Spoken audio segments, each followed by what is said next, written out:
అప్పుడు ఇంకా ఉన్నాయా? లేదు. అప్పుడు చిదాకాశంలోకి ప్రవేశం. ముందు ఈ చిత్తాకాశం తయారవ్వాలి. ఇది చిత్తాకాశం తయారయ్యే విధానం. చాలామంది సాధకులందరూ ఎక్కడ ఆగిపోతారు? మనస్సు ఆలోచనారహితం దగ్గరే బెండ్ ఆగిపోతుంది. ఎందుకని? మనసే పని చేయట్లేదు, ఏం చేయబడాలంటే నన్ను బ్లాంక్గా ఉంది అంట. ఆలోచనారహితం మరి బ్రహ్మము కాదు కదా. బ్రహ్మము లాగా అనిపిస్తుంది, అంతేకాదు అది బ్రహ్మము కాదు.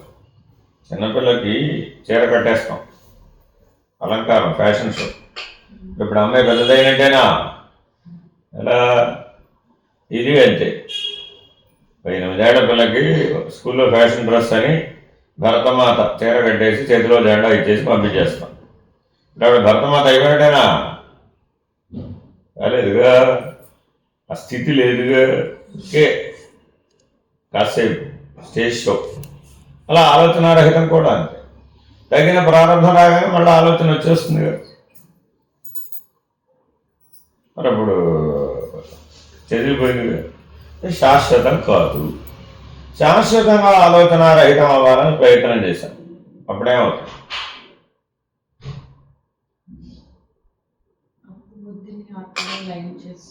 మృత్యు వస్తుంది. కాబట్టి సాధన పూర్వకంగా శాశ్వతంగా ఆలోచనారహితాన్ని ప్రయత్నించకూడదు. ఆలోచనారహితాన్ని ఆధారం చేసుకుని బుద్ధిని ఆత్మలో లయం చేయాలి. దానికి ఆత్మవిచారణ జోడించాలి. ఆత్మలక్షణాలతో ఉండాలి, ఆత్మభావంతో ఉండాలి. అప్పుడు ఈ బుద్ధి ఏమైపోతుంది?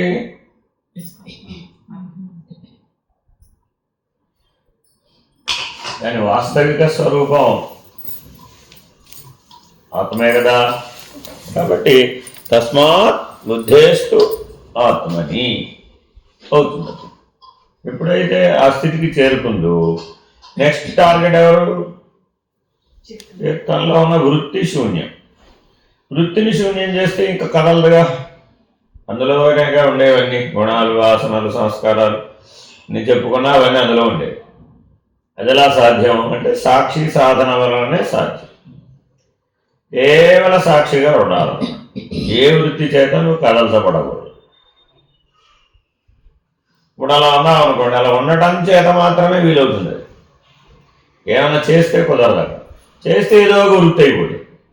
మననం చేసావు, అది కూడా వృత్తే. జపం చేసావు, అది కూడా వృత్తే. ఏదో ఒక గుణంతో ఉంటుంది కదా. ఏది చేత అనేది ఏదైనా సరే ఏదో ఒక గుణంతో ఉంటుంది.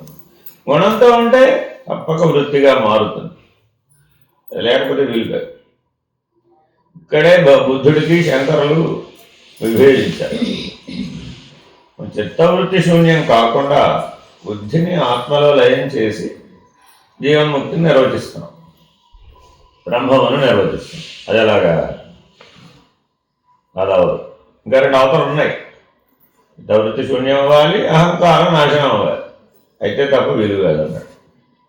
కాబట్టి అద్వైత దృష్టికి మిగిలిన వాళ్ళ దృష్టికి ఇంత భేదం ఉంటుంది.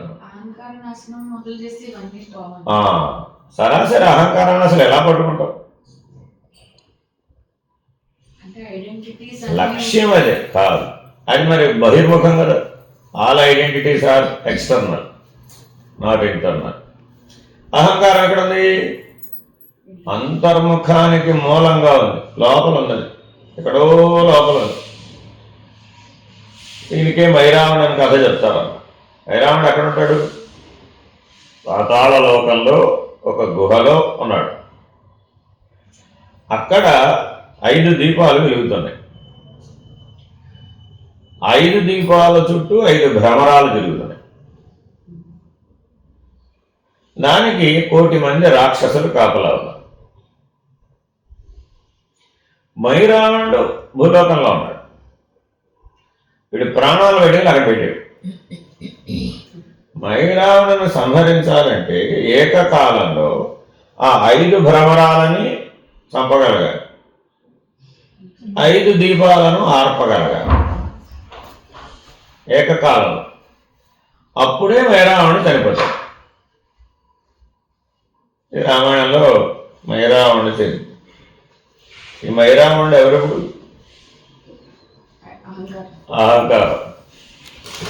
ఇక్కడ ఎన్ని బాణాలు వేసినా, ఇక్కడ ఎన్ని ప్రయోగాలు చేసినా, ఎన్నిసార్లు వెంటనే వాడు పడతాడు వాడు. ఎందువల్ల వాడి ప్రాణ రహస్యం అక్కడ ఉంది. కాబట్టి అహంకార నాశనానికి వెళ్ళేవాడు 5 భ్రమరాలను చంపగలగాలి ఏకకాలంలో, 5 దీపాలను ఆర్పగలగాలి. తెలుస్తుంది నీకు. పంచవర్గాలను చెప్పారుగా. ఒకటి పంచవర్గాలు. ఆ పంచవర్గాలను ఏకకాలంలో చంపగలగాలి, 5 దీపాలను ఆర్పగలగాలి. కాబట్టి అటు ప్రాణం మీద పట్టుండాలి, ఇటు మనసు మీద పట్టుండాలి. అంటే ప్రాణమయ కోశం, విజ్ఞానమయ కోశం, మనోమయ కోశం, మూడిటి మీద స్వాధీనమైన వాడే అహంకారాన్ని గుర్తించగలుగుతాడు. తన స్వాధీనంలో ఉండాలి. అట్లా అహంకారాన్ని గుర్తించి ఆనందమయ కోశాన్ని దాటాలి. నాకు ఆనందంతో పని లేదు, అవసరం లేదు, అసలు ఆనంద స్వరూపం నేను. ఆనందం నేను వెతకడమే. నన్ను బట్టి ఆనందం ఉంది కానీ ఆనందాన్ని నేను వెతకడం కాదు. ఆనందం ఆరోపితం కాదు, ఆనందం స్వరూపం. అది ఎప్పుడు సాధ్యం? అహంకార నాశనం అయితే. ఆనందమయ కోశం అనే నిద్రలో పొందే ఆనందం లేకుండా పోవాలి. అప్పుడే అహంకారం నశించేసి.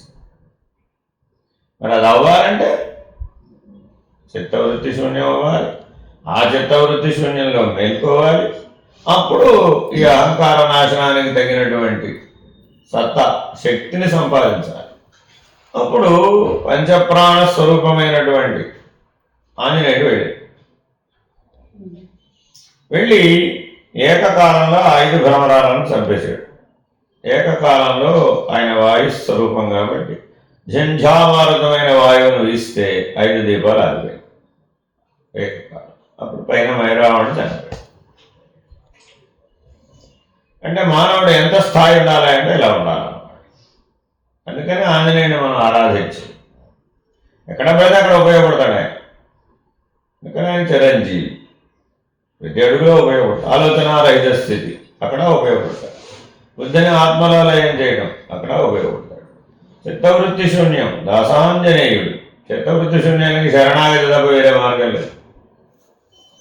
ఆ వృత్తి శూన్యం వచ్చేసింది శరణాగతి వలన.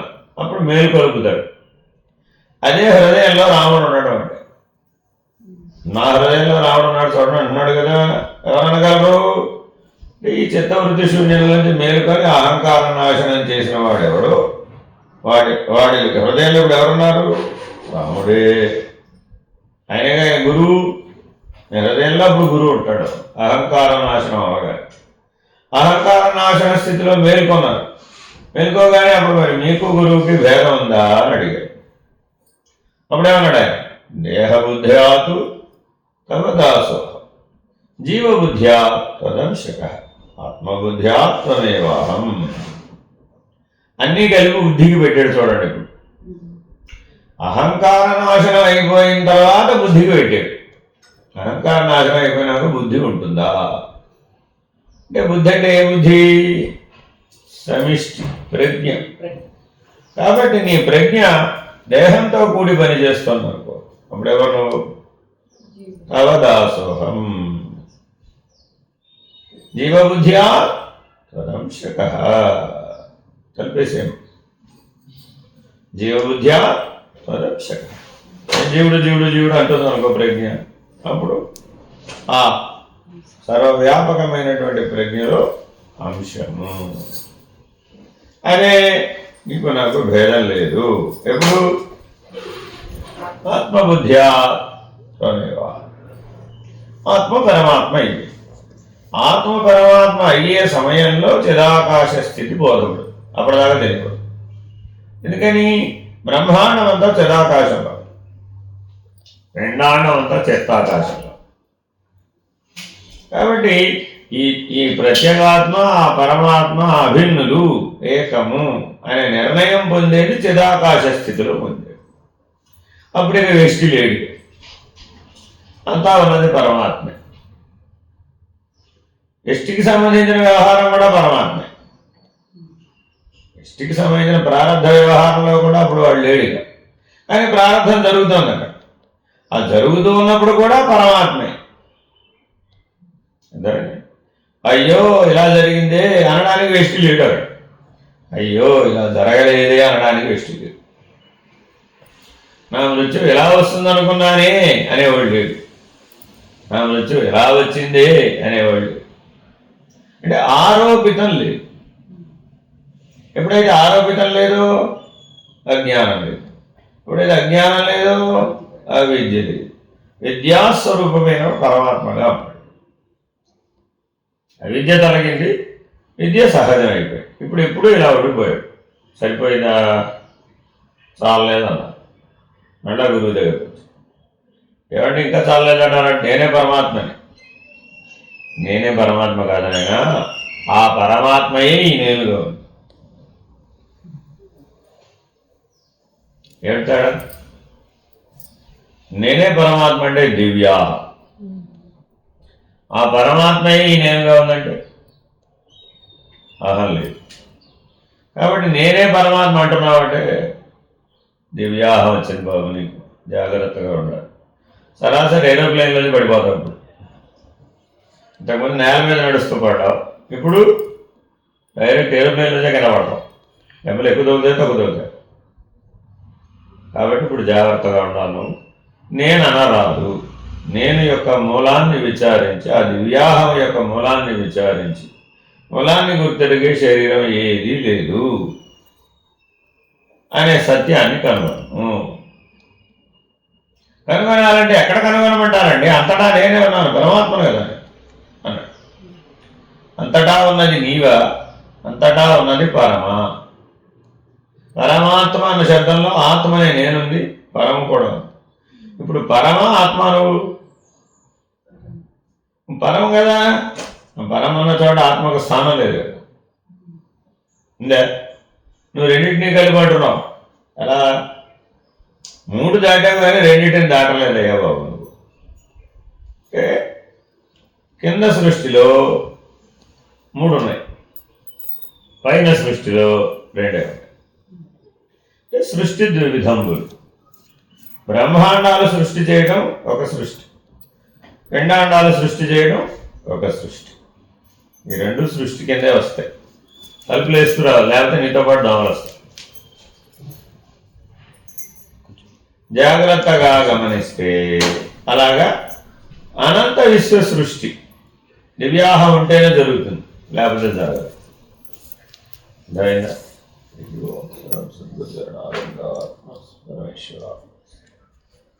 ఇలా జాగ్రత్తగా ఆలోచించి ఏ దివ్యాహము చేత అనంత కోటి బ్రహ్మాండములు సృష్టించబడుతున్నాయో ఆ దివ్యాహమును సమర్పించాలి. అయ్యో సర్వం సద్గురు శరణారవింద. శరణాగతి అంటే అర్థం ఏంటి? ఏ దివ్యాహము చేత అనంత కోటి బ్రహ్మాండములు సృష్టించబడుతున్నవో అట్టి దివ్యాహమును సమర్పించుతున్నాను. అది శరణాగతి. ఏ పేర్లు నడుపుకోక దాని పేరు దివ్యాహం. అంటే ఆ స్థితిలో శరణాగతి చేయాలి. ఇట్లా ఆ తెలివి వస్తుంది. ఇవన్నీ ప్రతి మెట్టుకి తెలివి మారిపోతూ ఉంటుంది. అంటే అందుకని కింద నుంచి ఊహించడానికి వీలవుతుంది. అయ్యా వీలు కాదు. ఆలోచనారహిత స్థితిలో ఉన్నవాడికి ఎప్పుడు కూడా ఆలోచనతో సాధిద్దామని ఉంటాడు, భావంతో సాధిద్దామని ఉంటాడు. ఎట్లా అవుతుంది? భావశూన్య సద్భావ సుస్థితి భావనా బలాద్భక్తిరుత్తమ. అక్కడికే అయిపోయింది భావన. భక్తి అనేటటువంటి స్థితికి వచ్చేప్పటికి భావన బలం అయిపోయింది. అదే బలం దానికి ఆఖరు. మరి భక్తిలోకి వచ్చి శరణాగతి అనేప్పటికి అభావం. మరి అభావమే ఆలోచనారహిత స్థితి. కానీ మరి ఆలోచనారహిత స్థితితో జ్ఞానంలోకి ఎంట్రీ టికెట్ వచ్చింది. అంతేగాని జ్ఞానానికి చివరి మెట్టు మాట్లాడుతున్నాం మనం అక్కడ. ఇదేమో జ్ఞానానికి ఎంట్రీ, అదేమో జ్ఞానానికి చివరి మెట్టు జ్ఞాన మార్గంలో. అంటే ఆలోచనారహిత స్థితి నీకు ఏర్పడితే జ్ఞాన మార్గం అనే స్కూల్లో ఎంట్రీ ఇస్తారు. You can join in first class. ఆ జ్ఞాన మార్గంలో చివరి మెట్టు ఏమిటి? దివ్యాహమును శరణాగతి చేయడం. అప్పుడేమైపోయింది? ఉన్నదంతా బయలే. ద్వాదశాక్షరం ఏమిటి? ఈ ఉత్తబట్ట బయలు ఏమీ లేదు.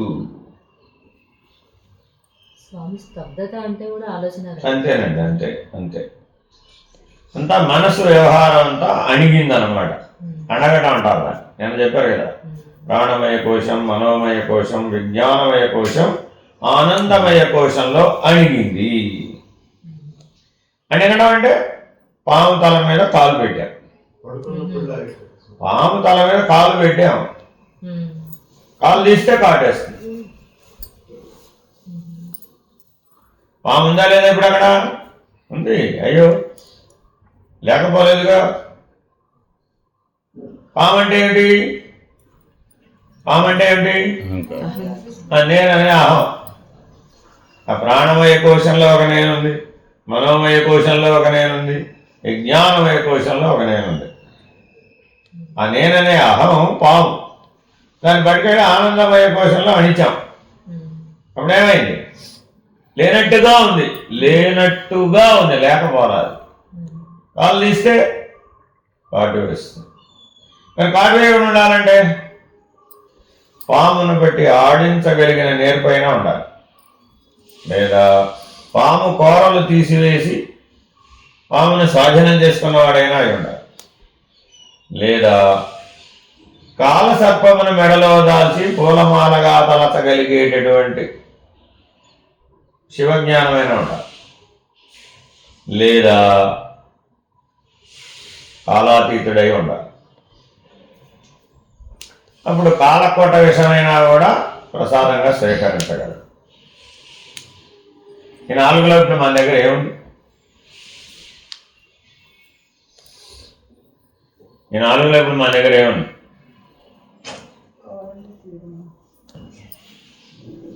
నీకేది చేతనైతే అది చేయవచ్చు. ఇది కూడా చేయడమే, చేయడమే ఇది కూడా. కానీ మరి ఈ నాలుగు పనుల్లో ఏది చేస్తున్నాం మనం? పామును బట్టి ఆడించే నేర్పును సంపాదిస్తున్నామా?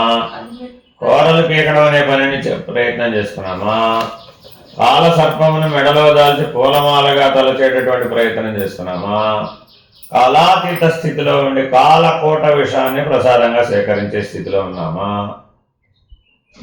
ఏమీ లేదు, ఉన్నది బయలు, లేనిది ఎరుక అని ఊరకున్నాం.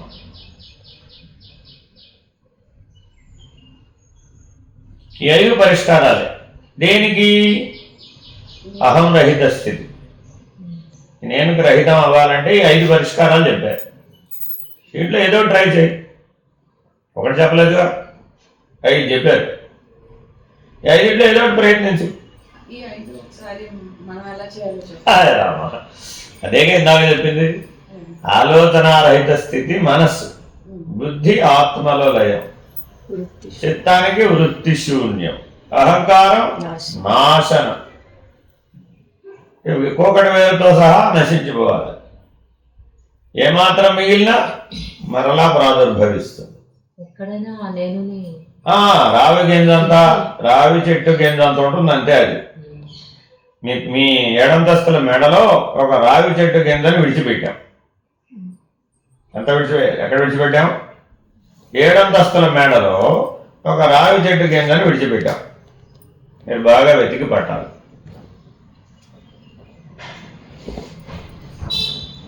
సులభమా కష్టమా? సులభమా కష్టమా? ఇప్పుడు మీరందరూ మనంతా ఎందులో ఉన్నాం? 7 అంతస్తుల మేడగా. ఏమిటది? మూలాధార స్వాధిష్టాన మణిపూరక అనాహత విశుద్ధ ఆగ్నేయ సహస్రారములు. అందులో ఎంత విడిచిపెట్టాం? ఒక రావి చెట్టు గింజ.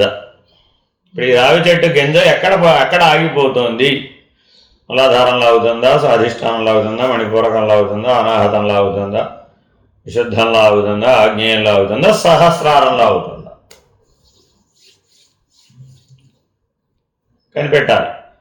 కనిపెట్టాలంటే ఏం కావాలి మనకి? ఇంత పెద్ద ఇంట్లో కనిపెట్టాలంటే ఏం కావాలి? రావి చెట్టు కింద కనబడాలంటే ఓ భూతద్దం కావాలి. అంతేగా ఎంత ఉంది అది? ఆ ఎంత ఉన్నది ఎట్ట వెతికి పడతావు? దాన్ని పెద్దదిగా చేసి చూపిస్తే కానీ కనిపెట్టలేము, అంతేనా కాదా? కాబట్టి ఆ రావి చెట్టు కింద ఎక్కడెక్కడ ఆగుతూ ఉంటే అది పెద్దదిగా కనబడుతుంది, అనుభవానికి వస్తుంది. అనుభవానికి రావడం భూతద్దంలో కనపడడం. ఏ అనుభవం అయినా సరే అదేమిటది? ఆ రావి చెట్టు కింద భూతద్దంలో కనపడడం. ఇప్పుడు ఏం చేయాలి? ఏం చేయాలి? రావి చెట్టు కింద కనపడిందా కనపడలేదా? ఇప్పుడు కనపడిందిగా. ప్రతి అనుభవంలో నేనుందా లేదా? ఇందుగా అనుభవించేవాడు వాడే. ఇప్పుడు ఆ నేనుని పట్టుకున్నాం కదా, మరి ఆ నేను పాము అని తెలుసుకున్నాం కదా, ఏం చేయాలి? ఏమో నాకు తెలియదు, 5 పరిష్కారాలు ఇద్దరు. ఒకటేం చేయాలి? అనుభవం రాగానే ఆ అనుభవంలో ఉన్న నేనుని పామును బట్టి ఆడించడం అనేటటువంటి పనైనా చేయాలి, లేదా పాము యొక్క కూరలైనా పీకేయాలి, లేదా కాలసర్పమును మెడలో దాల్చి పూలమాలగా తలచేటటువంటి శివజ్ఞానంతో అయినా దాన్ని పట్టుకోవాలి, మెడ వేసుకోవాలి. లేదా కాలాతీత స్థితిలో ఉండి కాలకోట విషాన్ని ప్రసాదంగా స్వీకరించే స్థితిలో అయినా ఉండాలి. లేదా ఉన్నది బయలు లేనిది ఎరుక అనే ఊరకుంటారు. అలా ఇదే బెటర్ కాదండి, అది చాలా ఈజీ, వెరీ ఈజీ. మిగిలినవన్నీ చాలా కష్టంగా కనబడుతుంది. ఏది చెప్పేది ఇప్పుడు? కాబట్టి గురువు వెంబడి ఉండి మనం ఏం నేర్చుకోవాలి? ఇవి నేర్చుకోవాలి. గురువుని ప్రత్యక్షంగా ఫాలో కావాలని చెప్తూ ఉంటాం. ఎందుకండి బాబు అవన్నీ? సరే ఓకే, ఈ 5 ఎలా తెలుస్తాయి మరి నీకు? 5 ఎలా తెలుస్తాయి? ఏ పుస్తకంలో తెలుస్తాయి? అంతే. కాబట్టి చూసి నేర్చుకోవాల్సిందే తప్ప, ఇవి ఆచార్యుడిని చూసి నేర్చుకోవాల్సిందే తప్ప, అనుసరించి నేర్చుకోవాల్సిందే తప్ప నీ వల్ల కాదు. కాకపోతే పాఠం చెప్పేటప్పుడు మాత్రం మళ్ళీ ఎక్కడ దాకా తీసుకొచ్చి వదిలేస్తాం? భూతద్దంలో రావి గింజ చూడడం దాకా తెచ్చి వదిలేస్తాం.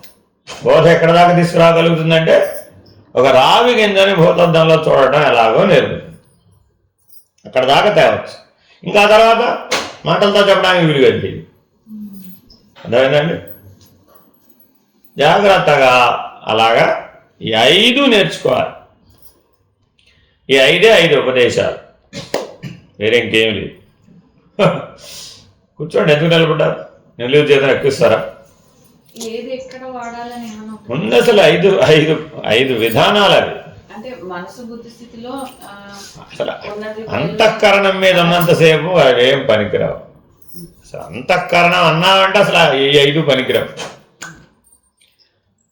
జీవుడు అంతఃకరణం దగ్గర అసలు ఈ 5 పనికిరావు. దాటాలి, అవన్నీ దాటాలి. అవి దాటితేనే అహంకార రహితానికి పనికొస్తాయి. ఇవన్నీ అహం రహిత స్థితి వేరు, అహంకార రహిత స్థితి వేరు. గుర్తుపెట్టుకోవాలి. అహంకారం అంటే జీవుడు, అహం అంటే దివ్య. రెండింటిని రద్దు చేసుకోవాలి. అహంకార రహితం అదొక పద్ధతి, అక్కడ ఇవి పనికిరావు, దానికి ఉపయోగపడడు. అహం రహితం అక్కడ ఉపయోగపడదు. అహం రహితంలో అంతా గురువే, అహంకార రహితంలో అంతా నువ్వే. నీ సాధన గురువు నిమిత్తం మాత్రం దారి చూపిస్తాడు, అంతవరకు. సహాయం ఎప్పుడన్నా అధిగమించవలసి వచ్చినప్పుడు చేస్తాడు. అహం రహిత స్థితిలో అంతా గురువే. నేనున్నానంటే అసలు లాభం, శిష్యుడు ఉంటే లాభం. అక్కడ అహంకార రహితంలో శిష్యుడు లేకపోతే కుదరదు. ఎలానా పెట్టుకో, నీకు ఎలా అర్థమైతే అలా, ఎలా చేతనైతే అలాగా, అన్ని రకాలుగానూ సాధ్యమవుతుంది. ముందు మీరందరూ ఏం చేయాలి? ఫస్ట్ టార్గెట్ ఆనందమయ కోశంలో ఉన్న ఆనందాన్ని అనుభవించకుండా ఉండే స్థితికి జీవనం పెరగాలి. అహంకారం పంచకోశాల వరకు ఉన్నదంతా అహంకారమే. పంచభూతాలు, పంచ తన్మాత్రలు, అధిష్టాన దేవతలు, అక్కడ అహం. బ్రహ్మాండంలో ఉన్నదంతా అహం, పిండాండంలో ఉన్నదంతా అహంకారం. అర్థమైందండి? కాబట్టి ఎంతవరకైతే మీరు ఆనందమయ కోశంలో ఉన్న ఆనందాన్ని అభిలషిస్తూ ఆనందిస్తూ ఉంటారో అంతవరకు మీరు ఆలోచనారహితమే. ఈ బ్లాంక్గా ఉండేవాళ్ళు ఇప్పుడు ఎక్కువైపోతున్నారు. అందుకని ఎక్కడి నుంచి పాఠం పైకి చెప్తున్నాం. అందరూ బ్లాంక్గా ఉంటున్నారు. బ్లాంక్గా ఉంటే దాని అర్థం బట్టబయలు అయిపోయిందని కాదు సుమి, పొరపాటు పడుతున్నారు. ఇది ఆలోచనారహితం. ఎందుకని? కాసేపు ఆగితే నీ కర్తవ్యం నీకు గుర్తొస్తుంది, నీ ధర్మం నీకు గుర్తొస్తుంది, నీ పనులు నీకు గుర్తొస్తాయి. ఎక్కడి నుంచి వచ్చినాయి మరి? అంతేనేగా. మళ్ళీ ఆలోచనారహితం ఏమైంది? ఆలోచన సహితమైంది. మరి వ్యవహారం చేయాలి కదండి అంటున్నావా లేదా? వ్యవహారంలో ఏం చేయమంటారండి మరి? ఎప్పుడు అలా మీలాగా శిలా సదృశంలా కూర్చుంటే మా పని ఎవరు చేస్తారు, మాకు అన్నం ఎవరు వండి పెడతాడు? ఈ సందేహాలన్నీ ఎవరికి వచ్చినాయి? ఈ సందేహాలన్నీ ఎవరికి వచ్చినాయి? ఏ అహంకారం అయితే ఆలోచనారహిత స్థితిలో ఉందో, అంటే డీప్ ఫ్రీజర్లో పెట్టావు, బయటికి తీసావు, ఏమైంది? డీప్ ఫ్రీజర్లో ఉన్నంతసేపు ఐసే, బయటికి తీస్తే నీళ్ళే. కళ్ళు మూసుకొని కూర్చున్నావు, డీప్ ఫ్రీజర్లో పెట్టావు, ఏమైంది? గడగట్టుకుపోయి ఆవిరి అయిపోయింది. నీటి ఆవిరిని తీసుకెళ్ళి డీప్ ఫ్రీజర్లో పెట్టచ్చా? నీళ్లుగా ఉంటేనే పెట్టచ్చు, నీటి ఆవిరిని పెట్టలేవు. కాబట్టి నీలో ఆ తాపం, తపస్సు వైరాగ్యాగ్నిగా కానీ, లేదా జ్ఞానాగ్నిగా కానీ, లేదా సంవిన్మయాగ్నిగా కానీ, అనేక అగ్నుల పేర్లు వేదాంతంలో టకటకా చెప్పుకుంటూ వెళ్ళిపోతాం. చిదగ్ని స్వరూపంగా కానీ, అగ్ని ఎన్ని రకాలుగా ఉందండి? మొదట వైశ్వానరాగ్ని. ఎక్కడ ఉంది? ఇప్పుడు మనం అనుభవిస్తుంది అదే వైశ్వానరాగ్ని. అది దేహమంతా వ్యాపిస్తే, బ్రహ్మాండమంతా వ్యాపిస్తే ఇట్లా ఈ పెరిగినాయి. అప్పుడేమైంది? ఈ వైశ్వానరాగ్నే వైరాగ్యాగ్ని అయింది. ఆ వైరాగ్యాగ్నే జ్ఞానాగ్ని అయింది. ఆ జ్ఞానాగ్ని చిదగ్ని అయింది. ఆ చిదగ్ని సంవిన్మయాగ్ని అయింది. నిన్న ఈ విషయం చెప్పారు. సంవిన్మయాగ్ని కలిగినటువంటి వాడే బ్రహ్మమును తెలుసుకోగలుగుతాడు. ఇప్పుడు మనం ఏ స్థితిలో ఉన్నాం? వైశ్వానరాగ్ని దగ్గర ఉన్నామా? వైరాగ్యాగ్ని దగ్గర ఉన్నామా? జ్ఞానాగ్ని దగ్గర ఉన్నామా? చిదగ్ని దగ్గర ఉన్నామా? సంవిన్మయాగ్ని దగ్గర ఉన్నామా? నాకు తెలీదు. అన్ని క్రమం చెప్పడం వరకే నా పని, సాధించడం నీ పని. నువ్వు ఎక్కడున్నావో చూసుకోవాలి ఈ క్రమంలో, ఆ మిగిలింది సాధించాలి. అది పూర్తయితేనే జన్మరాహిత్యం. అంటే వైశ్వానరాగ్ని దగ్గరుండి జన్మరాహిత్యం అని అనవచ్చా? కాబట్టి వైశ్వానరాగ్ని దగ్గర ఏముంటుంది? ఆలోచనారహితం. వైరాగ్యాగ్ని దగ్గర ఏముంటుంది? బుద్ధి ఆత్మలో లయం. వైరాగ్యాగ్ని లభించకుండా బుద్ధి ఆత్మలో లయం అవదు. Very very important. కాబట్టి వైశ్వానరాగ్ని ఎప్పటికైనా ఏమవ్వాలి? వైరాగ్యాగ్ని అవ్వాలి. వైరాగ్యాగ్ని ఏమవ్వాలి? జ్ఞానాగ్ని అవ్వాలి. జ్ఞానాగ్ని అయితే ఏమైంది? వృత్తి శూన్యం. జ్ఞానాగ్నిలో ఏం లాభించింది? వృత్తి శూన్యం. తర్వాత అహంకార నాశనం. అహంకార నాశనం అయితే చేదగ్ని. అర్థమైందండి? తర్వాత సమిన్మయాగ్ని. అందులో ఏం పోయింది? దివ్యా. సమిన్మయాగ్నిలో పోయిందేంటి? దివ్యా. ప్రాసెస్ ఉందంటే బాల్యం, యవ్వనం, కౌమారం, వార్ధక్యం ఈజీగానే అయిపోయిందా? పొట్టగానే అయిపోయిందా? ప్రాసెస్లోనే అయింది. సృష్టికి సంబంధించిన సంవిధానం ఇదంతా. అర్థమైందండి? ఇది తెలియజెప్పడమే గురువు. నువ్వేమనుకుంటుంటావు? ఎంతసేపు నేను పుట్టాను, బాగానే పనిచేశాను, నా పాత్రలన్నీ బాగానే చేశాను, నా ధర్మాలన్నీ బాగానే చేశాను, నా కర్తవ్యాలన్నీ బాగానే కడతీర్చాను, నా పనులన్నీ అయిపోయినాయి, ఇంకా నేను వెళ్ళిపోతే ఏడ్చేవాడు కూడా లేడు, కాబట్టి ఇక నేను వెళ్ళిపోవచ్చు, నేను వచ్చిన పని అయిపోయింది అనుకుంటూ ఉంటాడట జీవుడు. ఎక్కడ దాకా ఆలోచించాడు? ఇప్పుడు అంతే. కానీ మరి దీంట్లోంచి జన్మ వస్తుందా, దాంట్లోంచి జన్మ వస్తుందా? దీంట్లోంచి వస్తుందా, దాంట్లోంచి వస్తుందా? దాంట్లోంచి కదా. ఇది దానికి పనిముట్టు, అంతే కదా. నీ జీవ చైతన్యం ఆ ఈశ్వర చైతన్యంలో అంశీభూతం, అంతేనా కదా. మరి ఆ ఈశ్వర చైతన్యంలో అంశీభూతమై ఉండటమేగా ఎరుకంటే. ఎరుకనగా ఏమి? నేను ఈశ్వరుడు అనేది ఎరుక. నేను జీవుడు మలినప్పుడు ఎరుక. నేను ఈశ్వరుడు శుద్ధ ఎరుక. లేదు నేను జీవుడు మలినప్పుడు ఎరుక. నేను బ్రహ్మము శుద్ధ ఎరుక. నేను అటు ఇటు కాదు, మిశ్రపుడు ఎరుక. కాసేపు ఈశ్వరుణ్ణి, కాసేపు జీవుడిని, మిశ్రపుడు ఎరుక. అంతేగా. సాధన చేసినంతసేపు, ధ్యానంలో ఉన్నంతసేపు, సమాధి నిష్టలో ఉన్నంతసేపు అంతా ఎవరు మీరు? ఆహా, నాకు ఈశ్వరుడికి భేదం లేదు, నేను సాక్షి. అప్పుడెవరు? ఈశ్వరుడు. సాక్షిగా ఉంటున్నారా లేదా? ఎంత రోజంతా సాక్షిగా. వచ్చేయండి, అక్కడ ఆగిపోమాకండి. ఎక్కడ ఖాళీ ఉంటే అక్కడ సర్దుకోవాలి. ఇక్కడ బండి ఆగిపోయింది అనుకోండి, అన్ని లూప్ లైన్లో పంపించాలి. సర్దుకోండి. జీవితం అంతా సర్దుకోవడం మీద ఉంది. ముందుకు జరుగు, వెనక దారి పెడితే వాళ్ళు వెళ్ళిపోతుంటారు. ప్రాబ్లం ఏంటంటే అందరూ వచ్చి ఇక్కడే ఈ ఏరియాలోనే కూర్చుంటారు, ఎందుకంటే ఇక్కడ ఉన్నాను కదా. పర్వాలేదండి, అదేలే, పర్వాలేదు, ఏం పర్వాలేదండి.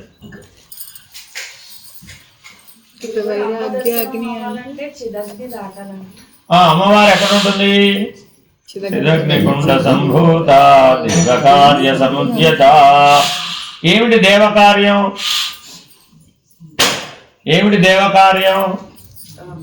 బ్రహ్మాండ సృష్టి, బ్రహ్మాండ స్థితి, బ్రహ్మాండ లయం. ఇది దేవకార్యం. అర్థమైందండి. అంతేగాని దేవి భాగవతంలోకి వెళ్ళి చదివి శంభ నిశంభ సంహారం ఇత్యాదులు లెక్కేసుకోకూడదు. అవన్నీ ఆ గొడవ వేరు, అది వేరే పద్ధతిలో చెప్పే పద్ధతి మారిపోతుంది అక్కడ, అంతే. కాబట్టి జాగ్రత్తగా ఆలోచిస్తే ఎప్పుడు అమ్మతో నీకు పని? అమ్మవారి దర్శనంతో. దేవకార్య సముద్యత. అటువంటి పరిస్థితి నీలో వస్తే అప్పుడు తెలుస్తుంది. అప్పుడు సకల దేవతలు ప్రత్యక్షమా పరోక్షమా? ప్రత్యక్షం. ఆ స్థితికి ఎదిగినప్పుడు ఏమైంది? ఈ కిందవేవి లేవుగా. మనస్సు ఆలోచనారహిత స్థితి, బుద్ధి ఆత్మలోలయం, చిత్తవృత్తి శూన్యం, అహంకారం నాశనం. అప్పుడు నేను ప్రత్యక్ పరమాత్మలు అభిన్నం. ఈ అభిన్నం అన్నప్పుడు ఇప్పుడు ఏ కార్యంలో ప్రవేశించావు? జీవ కార్యం లేదు అప్పుడుగా, జీవుడిగా లేవుగా. అంతఃకరణం ఉంటేనే కదా జీవుడు. ఈ అంతఃకరణం ఎప్పుడైతే అహంకార నాశనం అయిందో అప్పుడు లేకుండా పోయింది. అప్పుడు నీకు కార్యం వచ్చింది. అదేమిటది? దేవకార్యం. జీవకార్యం అయిపోయింది, దేవకార్యం వచ్చింది. అప్పుడేమైంది? జీవకార్యానికి వీడికి ఒక పిల్లాడు సరిపోయింది. దేవకార్యానికి ఎంతమంది కావాలో చూడండి. ఇప్పుడు కానీ పెరిగిందా తగ్గిందా? ఎట్లా పెరుగుతుంది? చేసేవాడుంటే పని పెరిగింది. ఎప్పుడన్నాడు? చేసేవాడుంటే, కర్త ఉంటే దేవకార్యంలో స్థానం ఉంటుందా? మళ్ళా జీవకార్యమే. కాబట్టి అతడ కర్త. అక్కడ ఇంకా డైనింగ్ చైర్ కుర్చీలు ఉన్నాయి, అర్థమైందండి. కాబట్టి ఎప్పటికప్పుడు ఏం చూసుకోవాలి? అహంకర్తానా? దేవకార్యం నాహంకర్త. దేవకార్యం ఎలాగా? నాహంకర్తగానే వీలవుతుంది, లేకపోతే వీలు కాదు. Very very important. కాబట్టి ముందు జీవకార్యాన్ని ముగించాలి, ఆ తర్వాత దేవకార్యం. అప్పుడు అమ్మవారు ప్రత్యక్షం. అర్థమైందండి. అమ్మవారు ఎప్పుడైతే ప్రత్యక్షమో ఇంకప్పుడు నీకు వేరే పని చూడడానికి, వేరే పని కల్పించడానికి, వేరే పని కనపడడానికి అవకాశం ఉండదు. ఇక అమ్మలోనే ఉంటావుగా, వేరుగా లేవు, అప్పుడు ఉండే అవకాశం ఉండదు. అమ్మలోనే నువ్వు కలిసిపోయి ఉన్నప్పుడు జీవకార్యం చేసే అవకాశం ఉండదు. అంతా దేవకార్యమే. అప్పుడు మరి అతనిలో దైవీ శక్తి సహజం, తేడా లేదు. అప్పుడు ఇలా చేసేటటువంటి జీవితాన్ని సంపాదించాలన్నమాట. కాబట్టి ఎప్పటికైనా ముందు మనం సాధనతో ఏం పూర్తి చేయాలి? మనసులో ఆలోచనారహితాన్ని, బుద్ధిని ఆత్మలో లయాన్ని, చిత్తంలో వృత్తి శూన్యాన్ని, అహంకారంలో అహంకార నాశనాన్ని సాధించాలి. కానీ సాధన సాధ్యం, తగిన సాధన ఎప్పుడూ ఉంటుంది. శ్రీ విద్యా సాధనలో కూడా ఇలా అంతేనమ్మా, క్రమం ఇంతే. ఎక్కడ చెప్పినా బ్రహ్మ విద్య దశకు వచ్చేసేటప్పటికి ఇదే క్రమం. ఇలా కాకుండా ప్రకృతి విద్యలు ఉంటాయి. అందులో శ్రీ విద్యలో ఏంటంటే బ్రహ్మ విద్యతో పాటు ప్రకృతి విద్యలు కూడా ఉంటాయి. ఆ ప్రకృతి విద్యల పద్ధతిగా చెప్పేటప్పుడు ప్రకృతిని స్వాధీనపరచుకోవడం కోసం చెప్తాం. అవి మనం ఇక్కడ చెప్పాం. ఎప్పుడైతే బిందు స్థానానికి చేరావో అప్పుడు బ్రహ్మ విద్య అంటే 9వ ఆవరణంలో నువ్వు ఉన్నప్పుడు అది నీకు బ్రహ్మ విద్య. కింద 8లో ఉంటే ప్రకృతి విద్య. అర్థమైందండి? 8 ప్రకృతి విద్యలు ఎందుకన్నారు? అష్టమూర్తి రజా జైత్రి, అది నాకు రాదు, తర్వాత పూర్తి చేసుకుని పిల్లలది బ్లాంక్. అదేనండి, అష్టమూర్తి రజా జైత్రి. ఆ 8 ఆవరణలలో జైత్రి ఆవిడే ప్రయాణం చేస్తూ ఉంది. అదే 9వ ఆవరణకి వెళ్ళేటప్పటికి ఆవిడే గురుమండల రూపిణి, ఆవిడే బ్రహ్మము, ఆవిడే ఆత్మ, అన్నీ ఆవిడే. ఆవిడ ఆయన ఉంది ఆ బిందు మధ్యలో. ఆవిడ ఆయన, ఆవిడ ఆయన. అందుకని బిందు మధ్యమందు కామేశ్వరి కామేశ్వరాంకము అనే పద్ధతిలో చెప్పాను. రెండు కలిసే ఉన్నాయి నాయన, వేరుగా లేవు. కాబట్టి అందరూ దృష్టి ఎక్కడ పెట్టాలి? ఇప్పుడు బిందు మధ్యలో పెట్టాలన్నమాట.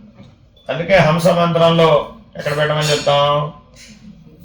బిందు మధ్యలో పెట్టాలి. అందుకని మొదటి ఉపదేశమైనటువంటి షడక్షరి ఉపదేశం పొందిన వాళ్ళు మొదట ఏం సాధించాలి? ఆలోచనారహిత స్థితిని సంపాదించాలి. రెండవ మంత్రం హంస మంత్రం పొందిన వాళ్ళు ఏం సాధించాలి? బిందు మధ్యంలో దృష్టి నిలిపి బుద్ధిని ఆత్మలో లయం చేయాలి. మూడో మంత్రం ఏంటి? మహావాక్యాలు, చిత్తవృత్తి శూన్యం. అర్థమైందండి? నాలుగోది ఏంటి? మహావాక్యాల తర్వాత త్రైమంత్రం. త్రైమంత్రం చెప్తే అహంకారం నాశనం. ఇంకేమైనా మంత్రాలు చెప్పడానికి మిగిలినయ్యా? ఏ మిగలలేదు. కానీ అహంకార నాశనం అయిన తర్వాత వాస్తవానికి ఈ 4 ఉపయోగపడతాయి. కొత్త మంత్రాలు రావు అప్పుడు. ఎందుకని? అహంకార నాశనం అయినాక మౌనం ఉంటుంది, మాటలు ఉండవు. ఏదైనా మౌనంగానే చెప్పాలి కానీ మాటలతో వివరించి చెప్పడానికి వీలు కాదు, వినడానికి వీలు కాదు. స్ఫూర్తి స్ఫురణతో నడుస్తాడనమాట. అంతే. ప్రత్యేక పరమాత్మలు అభిన్నం. ఎలా చెప్తావు? మాటలతో చెప్పడానికి వీలవుతుందా? ఏ వీలు కాదు. ఏ మంత్రంతో చెప్పాలి? ఏ మంత్రంతో చెప్పాలి? మళ్ళా షడాక్షరి. అలా మొదటికి వచ్చేస్తుంది. నీకు ఆల్రెడీ పూర్వం చెప్పాం కదా. ఆల్రెడీ నీ దగ్గర 4 ఉన్నాయి కదా మంత్రాలు. వాడు ఏది అవసరమైతే అది వాడు. అంటే ఈ 4 ముందే సిద్ధిని పొందాలన్నమాట. ఈ 4 సిద్ధిని పొందినటువంటి వాడు ఏం చేశాడు? ఇప్పుడు తన స్వాధీనమై ఉన్నాయిగా ఆ సిద్ధి దశలో ఆ జ్ఞానం ఉందిగా. ఆ జ్ఞానంతో జ్ఞాన మార్గంలో ఉన్నటువంటి మొదటి పని ప్రత్యక్ పరమాత్మలు అభిన్నం. ఇక వాడడం మొదలుపెట్టాడు 4. ఎప్పుడైతే ప్రత్యేక పరమాత్మలు అభిన్నమో ఎవరు నువ్వు ఇప్పుడు? దివ్యాహం. అభిన్నం అనగానే జీవుడు అనే అహం లేదు ఇప్పుడు. అక్కడే ఇంకేం మిగిలింది ఇప్పుడు? దివ్యాహం. మరి దివ్యాహం అయితే ఏం చేయాలి వెంటనే? నెక్స్ట్ బ్రహ్మాండ వ్యాప్త దేహం కదా మరి ఇప్పుడు. అప్పుడు బ్రహ్మాండ సాక్షి అవ్వాలి. నీ లక్ష్యం అది.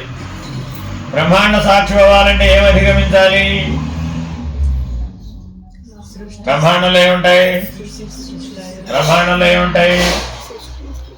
ఆకాశ పంచకం, వాయు పంచకం, జల పంచకం, అగ్ని పంచకం, పృథ్వీ పంచకం. ఉన్నాయా లేవా? అక్కడ కూడా ఏమిటవి?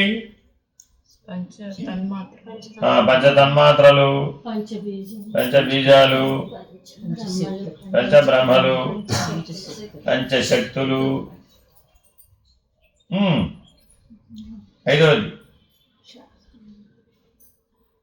మళ్ళా మొదటికి రండి, పాఠం మర్చిపోయాం కాబట్టి. బ్రహ్మాండ పంచీకరణ పాఠం బాగా తెలిసి ఉండాలి అవుతా. ఇప్పుడు ఎప్పుడు నేర్పాలి మరి? ఇప్పుడు మహావాక్యాలతోనే నేర్పేస్తారు. ఎందుకని? ప్రత్యేక పరమాత్మల అభిన్నాన దగ్గర కావాలి ఇప్పుడు నీకు అది. మరి ఇప్పుడు అర్జెంటుగా చెవిలో ఎవరు వచ్చి చెప్తారు? చెప్పరు. కాబట్టి కావాల్సిన పాఠాలని ఇక్కడే నేర్పేస్తారన్నమాట. నేర్పి మిమ్మల్ని యుద్ధానికి సిద్ధం చేసి అక్షయ తూణీరాలను ఇచ్చి పంపిస్తారన్నమాట. ఆవిడ యుద్ధంలో గెలవాలి. గెలవాలంటే ఏం చేయాలి? ఇవన్నీ వాడాలి. అర్థమైందండి? కాబట్టి పంచ తన్మాత్రలు, పంచశక్తులు, పంచబీజాలు, పంచబ్రహ్మలు,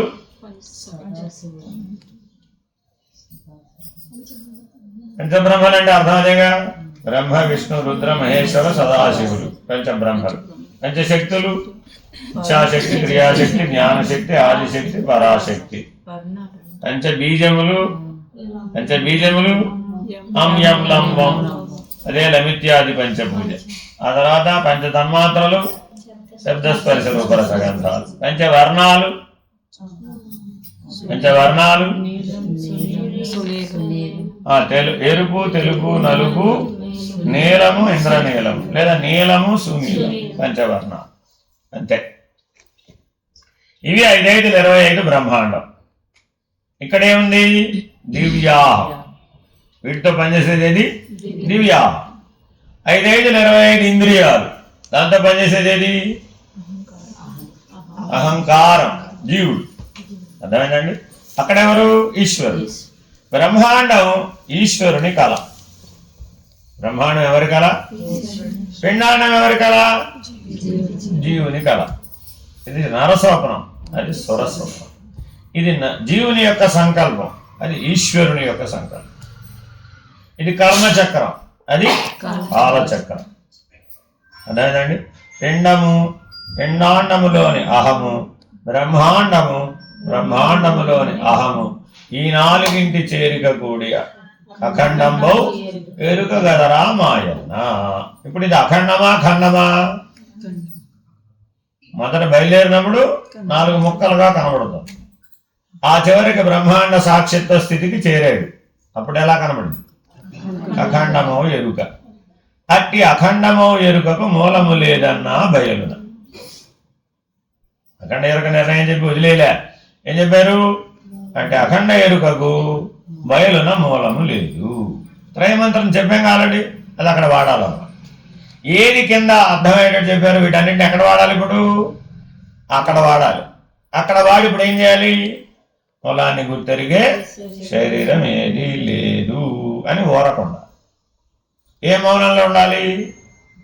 ఈశ్వరీయ మౌనంలో ఉండాలి. బ్రహ్మాండ సాక్షి దగ్గర ఏముంది? ఈశ్వరీయ మౌనం. అర్థమైందండి? పిండాండ సాక్షి దగ్గర ఏముంది? మానసిక మౌనం ఉంది. పిండాండ సాక్షి దగ్గర ఏముంది?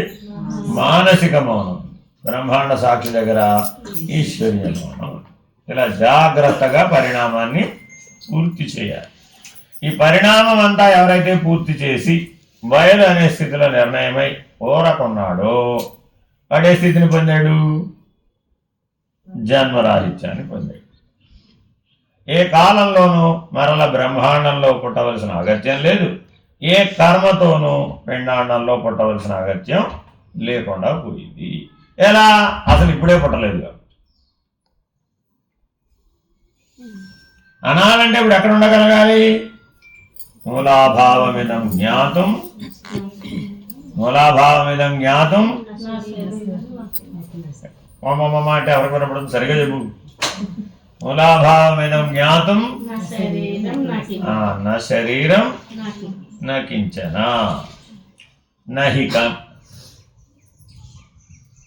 నహి అస్థి. అస్థి అంటానికి కూడా లేడు. అర్థమైందండి? అస్థి అంటానికే లేకపోతే నకించన కొద్దిగా కూడా లేదు. ఎంత కొద్దిగా లేదు? ఎంత కొద్దిగా లేదు, ఎంత కొద్దిగా లేదు, ఎంత కొద్దిగా లేదు, రావి గింజంత. రాత్రి పాఠం రావి గింజ దగ్గర ఆపాం. ఎంత లేదు, రావి గింజంత. నహికించన అంటే అర్థం అది. ఎందుకని ఆ రావి గింజలో పెద్ద రావి చెట్టు ఉంది. మరి ఊర్ధ్వమూలమధశాఖం అశ్వత్థం ప్రాహురవ్యయం ఛందాంసి యస్య పర్ణాని తం వేద సవేద విత్తు. ఆ రావి చెట్టులో, ఆ రావి చెట్టు అంతా రావి గింజలో నిక్షిప్తమై ఉన్నట్లుగా ఆ రావి గింజంతా ఉన్నటువంటి దివ్యాహం బ్రహ్మమనే నేనులో ఈ బ్రహ్మాండమంతా ఇమిడి ఉంది. ఆ రావి గింజంత దివ్యాహాన్ని కనుక బాగా వేయించామనుకోండి, ఏమవుతుంది? అంతే. రావి గింజను వేయించడానికి ఎంత అగ్ని కావాలి? రావి గింజను వేయించాలంటే ఎంత అగ్ని కావాలి? ఎంత కావాలి? రావి గింజను వేయించాలంటే ఎంత అగ్ని కావాలి?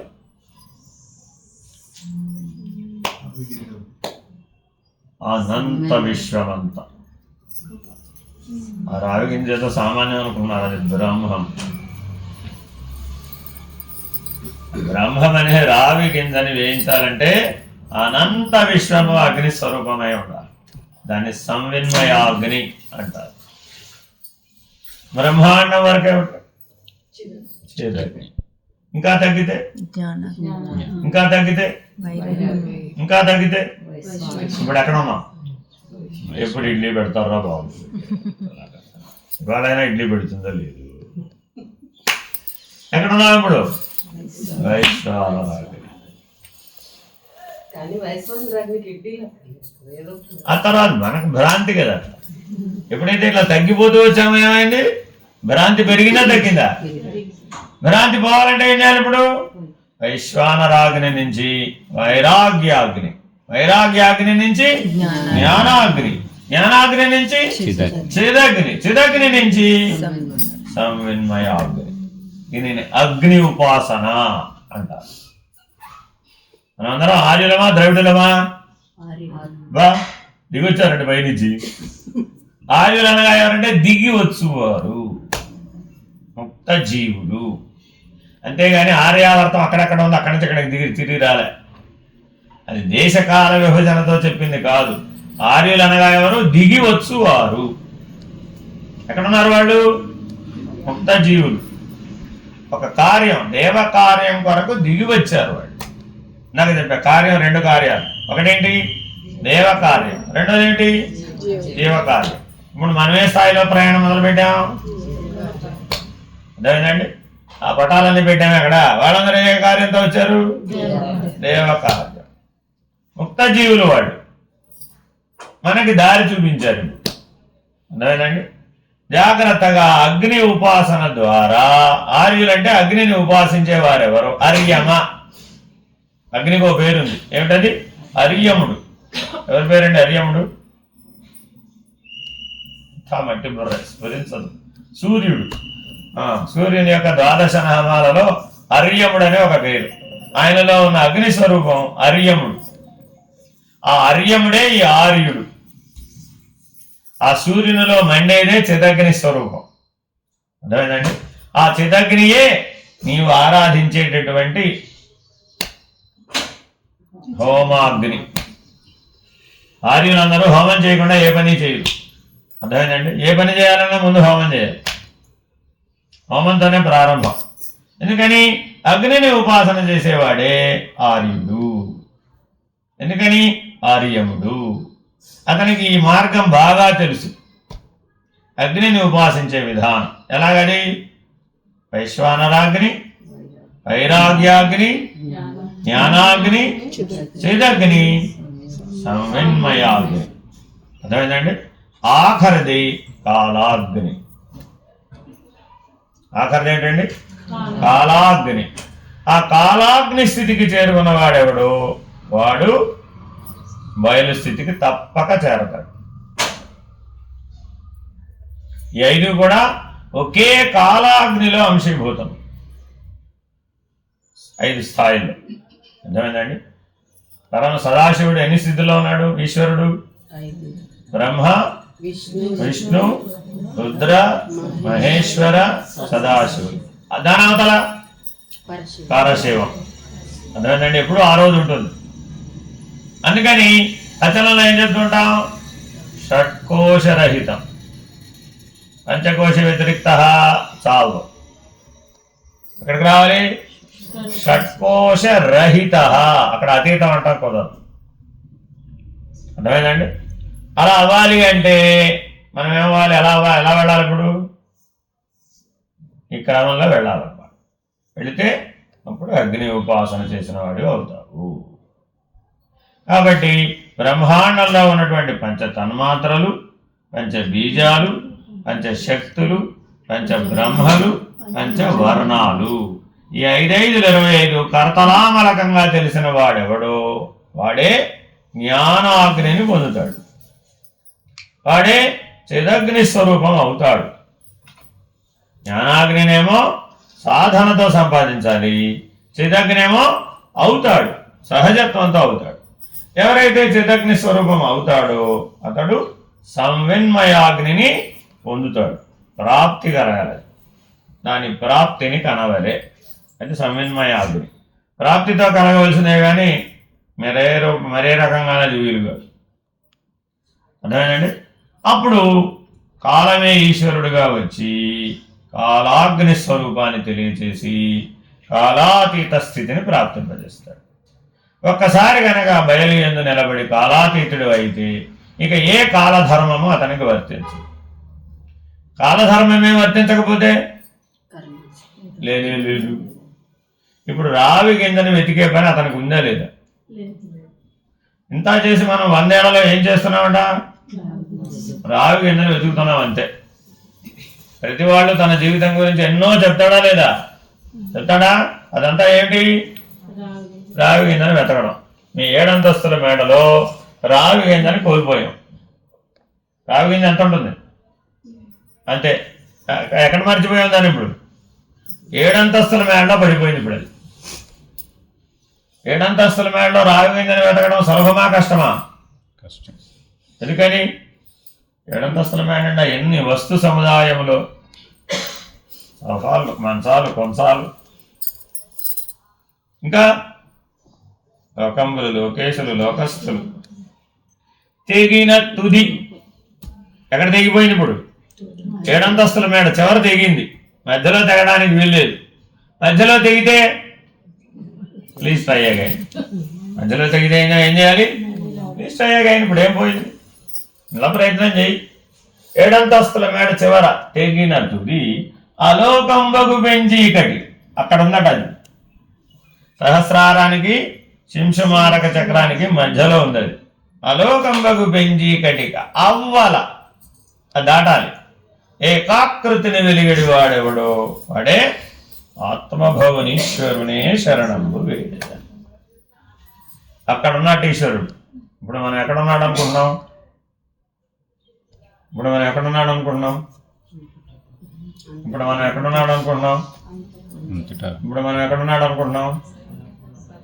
నా చేతిలో ఉన్న ఇష్టలింగంలో ఉన్నాడు.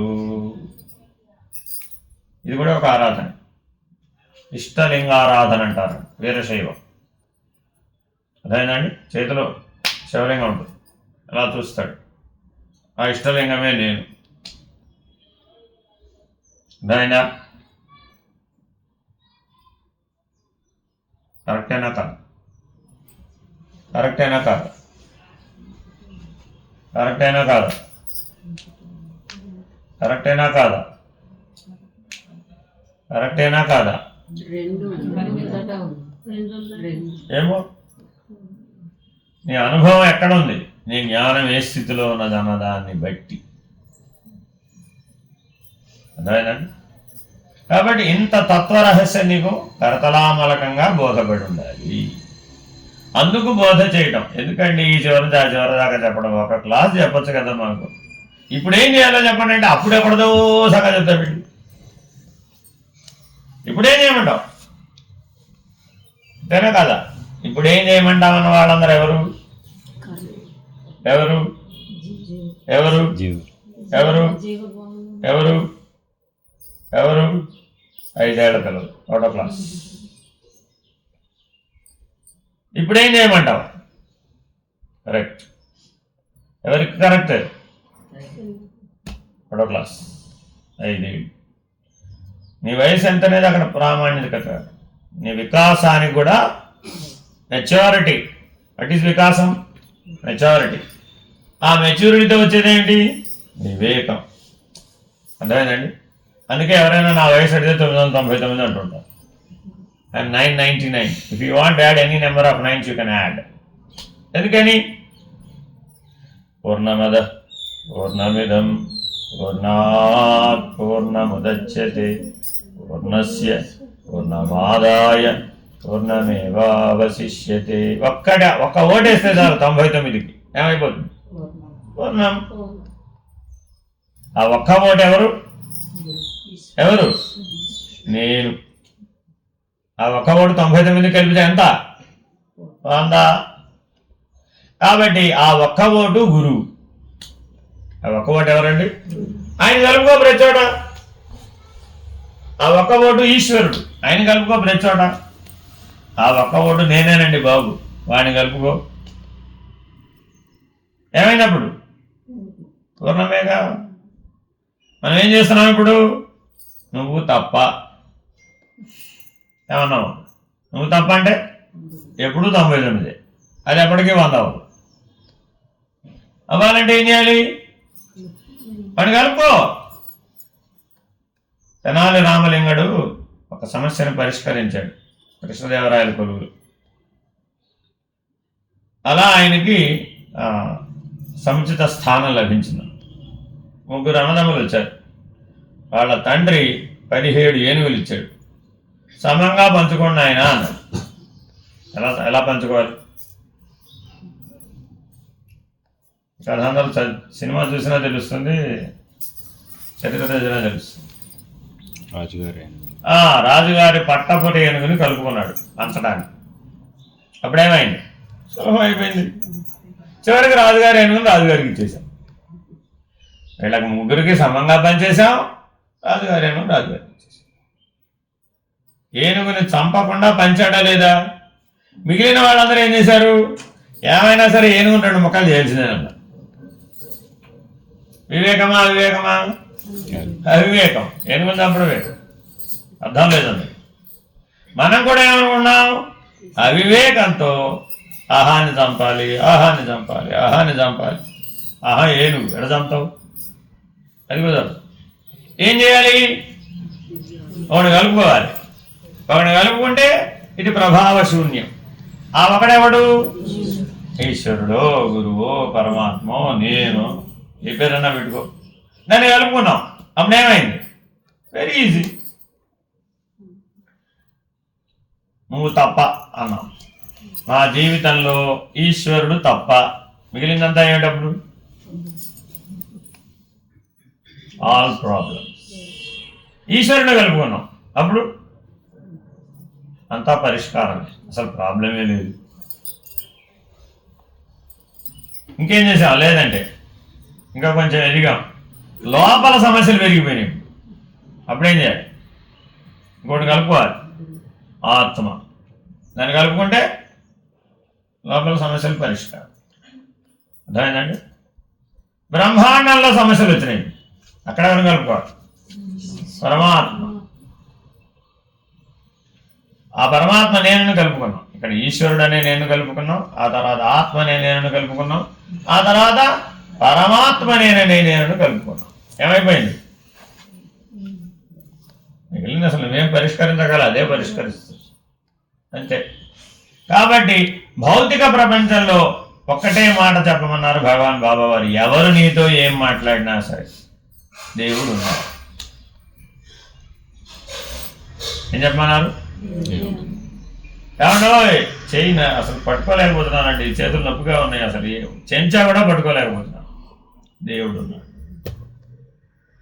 వైద్యం చేయవయ్యా బాబు అంటే దేవుడు ఉన్నాడంట. ఏమిటి? సరిపోతుందా? అంటే దేవుడు ఉన్నాడని బయటికి చెప్పాలా, లోపల అనుకోవాలా? మైండ్ ఇంకా శాంతం చెడిపోయి నాలాగా చెడిపోతే బయటికి కూడా చెప్తా ఉన్నాను. అర్థమైందండి? అందరూ నాకు ఎవరైనా కష్టాలు చెప్తారనుకోండి, ఏం చెప్తాను నేను అప్పుడు? విన్నారా మీరు ఎవరైనా? సమాధానం ఏం చెప్తాను? ఈశ్వరానుగ్రహం, దేవుడు ఉన్నాడు, అంతే సమాధానం. అన్ని సుఖాలు చెప్పావు. మా అమ్మాయికి పెళ్ళి అయిందండి, పిల్లవాడు పుట్టాడండి, బాగున్నాడండి, అంతా క్షేమం, ఈశ్వరానుగ్రహం. అప్పుడు కూడా ఏమిటి? దేవుడున్నాడు. ఏమంటో మా ఆయనతో నేను పడలేకపోతున్నానండి బాబోయ్, ఈశ్వరానుగ్రహం. సమాధానం ఏంటి? దేవుడున్నాడు. నా మనసుతో నేను పడలేకపోతున్నానండి, అసలు నానాగోళ దాంతో ఏం చేయాలి ఇప్పుడు? ఈశ్వరానుగ్రహం, దేవుడున్నాడు. నేను సాక్షిగా ఉంటున్నానండి, ఏం చదవటం లేదు, ఈశ్వరానుగ్రహం, దేవుడున్నాడు. ఇప్పుడు ఈ దేవుడున్నాడు ఎవరు? నేను ఈశ్వరుడు, నేను ఆత్మ, నేను పరమాత్మ. ఆ స్థితిలో ఉండు, ఆ స్థానంలో ఉండు. కిందకి నేను ఎవరు దిగి రమ్మన్నారమ్మా? కిందకి దిగి వస్తేనేగా సమస్య. అక్కడ ఉండవచ్చు కదా, అదేగా తత్వమసి. తత్ ఈశ్వరుడు, త్వం నేను, నేను ఈశ్వరుడు ఒకటే. ఈశ్వరుడే నేను అనకూడదు, ఏమనొచ్చు? నేను ఈశ్వరుడు ఒకటే. ఆ ఈశ్వరుడే ఈ నేనుగా ఉన్నాడు, ఈ నేనే ఆ ఈశ్వరుడు. ఏ నేను? సాక్షి నేను, అంతేగాని వ్యవహార నేను కాదు. ఏ నేను ఈశ్వరుడు? సాక్షి నేను ఈశ్వరుడు. అప్పుడు ఏమైంది? All problems solve. సాక్షికి ఏమైనా ప్రాబ్లమ్స్ ఉన్నాయా? ప్రాబ్లమ్ ఎవరికి ఉన్నాయి? వ్యవహార నేనుకున్నాయే కానీ సాక్షి నేనుకి ఏ సమస్య లేదు. కాబట్టి ఎల్లప్పుడూ ఇప్పుడు మనం ఎక్కడ ఉండాలి? సాక్షి నేనుగా ఉండాలి. అప్పుడు అన్ని సమస్యలు అవే పరిష్కరించబడిపోయినాయి. All problems solve. Next level ఏంటి? లోపల సమస్యలను పరిష్కరించాలి. లోపల సమస్యలు అంటే ఏంటి? శోకమోహాలు, జనన మరణాలు, ఆకలి దప్పికలు. ఇంకేమిటి? షడూర్ములు, షడ్వికారములు. అస్తి, జాయతే, వర్ధతే, అపక్షీయతే, వినశ్యతే. విపరిణమతే, అపక్షీయతే, వినశ్యతి. ఇవి కూడా షడ్వికారం. కామ, క్రోధ, లోభ, మోహ, మదమాత్సర్యములు. లోపల బయట? లోపల. ఈ సమస్యలను ఈ ఆరు బ్యాచ్లను పరిష్కరించాలి. ఇప్పుడేం చేయాలి? నేను ఆత్మస్వరూపం. ఈ సాక్షే లోపల అంతర్ముఖ సాక్షి, అంతరాత్మ, అంతర్యామి. అప్పుడేమైంది? ఈ ఆరు ఏం చేయాలండి, అయిపోయింది. నెక్స్ట్ బ్రహ్మాండ పరిధిలోకి వెళ్ళిపోయాడు. అక్కడేమైంది? అక్కడ ఉన్నాయా లేవా? ఏమున్నాయి? పంచ తన్మాత్రలు, పంచ బీజాలు, పంచవర్ణాలు, పంచశక్తులు, పంచబ్రహ్మాలు. 5 5 25 అక్కడ ఉన్నాయి. అవి తత్వాలు. ఇక్కడేమో ఇంద్రియాలు. అక్కడ ఇప్పుడు మహావాక్యాలను వాడాలి. వాడితే ఏమైంది? నేను బ్రహ్మము. నేను ఆత్మ అనే బదులు ఏమన్నాడు ఇప్పుడు? నేను బ్రహ్మము, బ్రహ్మాండ సాక్షి. మరి ఇప్పుడు నేను ఈశ్వరుడన్నా విచారణ మార్గాన్ని వాడాడు, నేను ఆత్మస్వరూపుడన్నా విచారణ మార్గాన్ని వాడాడు, నేను బ్రహ్మమన్నా విచారణ మార్గాన్ని వాడాడు. కాబట్టి ఈ విచారణ మార్గం అంతా ఏంటి? జ్ఞానం. జ్ఞానంతోనే జరుగుతుంది. ఆ జ్ఞానం లేకపోతే ఈ సమస్యకు పరిష్కారం లేదు. కాబట్టి నేను పరమాత్మను అన్న తర్వాతే కైవల్య నిర్ణయం వీలవుతుంది. ప్రత్యక్ పరమాత్మలు అభిన్నం అనేటటువంటి అద్వైత నిర్ణయంతోనే కైవల్యం సాధ్యమవుతుంది. కాబట్టి జ్ఞానాదేవతు కైవల్యం అని శాస్త్ర నిర్ధారణ, అనుభవ నిర్ధారణ. కాబట్టి అలా ఉండాలా వద్దా? Very very important. Hari Om. Shri గురుభ్యో నమః. హరి ఓం. శుభం.